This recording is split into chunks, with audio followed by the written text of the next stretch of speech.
Hi everyone, this is Jennifer McGuire and I am a guest over at Scrapbook and Cards today. It is World Cardmaking Day, so we have lots of cards to share, and I have a card that would be great for a friend or for a child, and it's this Sending Hedgehugs card using some Lawn Fawn stamps. I just love these stamps. I'm going to show you how to do some Copic coloring, how to add shimmer, and then also how to do a window card with this. It's very fun. Okay, so let's start with die cutting the window. I have this heart die from Simon Says Stamp. I have my magnetic platform that is in my Big Shot to hold this die in place as I run it through my die cut machine. And I'm just cutting a window in the center of a piece of white cardstock that is cut slightly smaller than my note card. So I'm going to set that window aside and keep the positive heart space here. And I am going to trace this onto a piece of white cardstock. This is Nina white cardstock, which is Copic marker friendly. And I'm just tracing that with a pencil so that I know where to do my stamping. So I have my Sending Hedgehugs stamp set from Lawn Fawn. I just love this little miniature stamp set. And I am going to arrange my stamps on here. And then I kind of want to plan out where I'll have the sentiment going across the window. So I got to make sure that my little hedgehogs are high enough to allow room. Now I'm going to stamp these hedgehogs with my favorite things, black licorice hybrid ink. This is a great Copic friendly ink, and I stamped it off onto scrap paper first just since it's a new stamp, and then I stamped it into my heart. So I have both of them perfectly positioned now, and I'm just checking to make sure I like that sentiment going right underneath it. Okay, so now there is this tiny little heart that's in that stamp set too. I'm going to put this on the other side of my block and stamp this 3 times with that same black ink. So I'm just kind of using that pencil for the heart as a guide of what will show through the window that we'll add on top of this later. So I want to try to stay inside those pencil lines. Okay, so now it's time to add my Copic coloring. Now I'm going to kind of speed this up so it doesn't take too long, and I'm just sharing some tips for adding some shading, but you could keep it simple or go more elaborate if you want to. Now I wasn't really sure how to color a hedgehog, so I searched on cartoon hedgehog. I actually spelled cartoon wrong, sorry about that.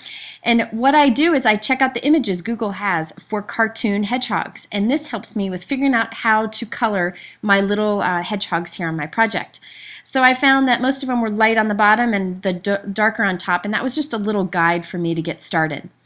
I'm going to go ahead and saturate both of my guys completely with my lightest brown ink, so just to kind of get the paper going and nice and saturated so the blending will be easier.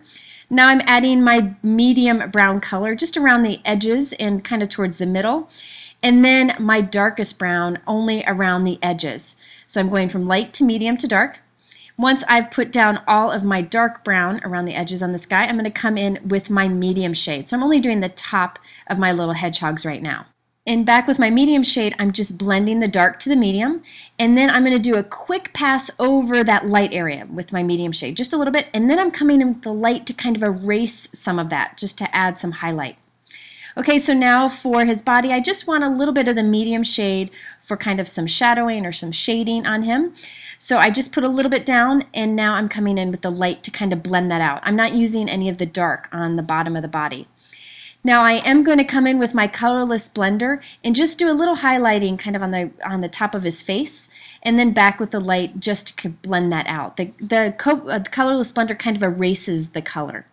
Now I'm coming in with just a little bit of light red for his cheeks, and then for the little spines here, I'm going to go ahead and use my darkest really light with a light brush to create little spines, I guess you would call them, all over his back, and I'll do this on both sides. This just kind of helps to define that color and that texture. Now for the grass, I'm coming in using the chisel end of my Copic just to make it fast and putting a light green down. Then I'll come in with the brush tip to kind of work into those tight areas.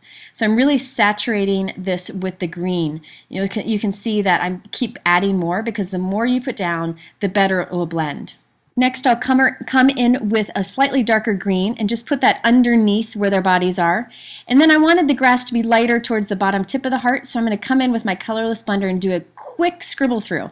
And that just slightly softens and lightens that bottom part. It's a great way to kind of lighten an area you've colored too dark.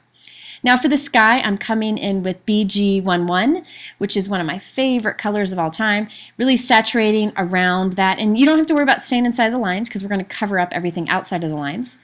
Then I'm coming in with BG13, which is a little bit darker, and putting this around where my little hedgehogs are. Now I was having trouble getting this to blend. I came in with my light color again and was trying to blend it out, but it wasn't really blending very well. I could still see the scribbles from the darker blue color.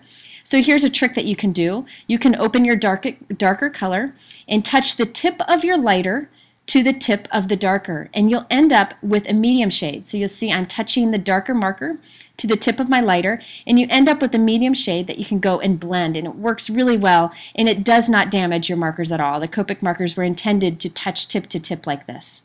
So that helped me blend that sky out. Now for a little shadow underneath these guys, I'm using a gray marker. Really, you could use any of the grays for this. It just adds a little bit of shadow underneath him, and it works with any color. Now I'm coming in with that gray again and doing like kind of little grass blades here. You could come in with the darker green, but to be honest with you, I just had the gray, so I grabbed it and it worked. And I put little blades of grass all over. I'm not going to spend too much time on it. I just wanted to add a little bit of interest, and then I'm going to go and reinforce the shadow underneath them with the gray again. Now this is a trick that I've learned from my friend Kathy Rakusin over at the Daily Marker blog. She traces all of her Copic colored images with a fine black pen to give a nice defined edge, and boy does it make it pop, especially when you're using a lot of bold colors like I did. Now that we've finished our coloring, it's time to work on the rest of the card. I decided I wanted some dry embossed dots on this white piece since it was so simple. So I'm lining it up with the dots inside of this embossing folder from Sizzix, and I'll run it through my die cut machine. I think adding dry embossing, some kind of dry embossing folder pattern to white cardstock really kind of makes a card pop and adds some great dimension. Now I'm using some foam tape on this. I kind of went a little overboard with that foam tape, but that's okay. You could use smaller squares if you wanted to, but I wanted to make sure that this popped up from the coloring that we're going to add behind the window. So now I have a note card that's 4 1/4 by 5 1/2, and I trimmed down my colored piece because I didn't really need that huge piece of white cardstock.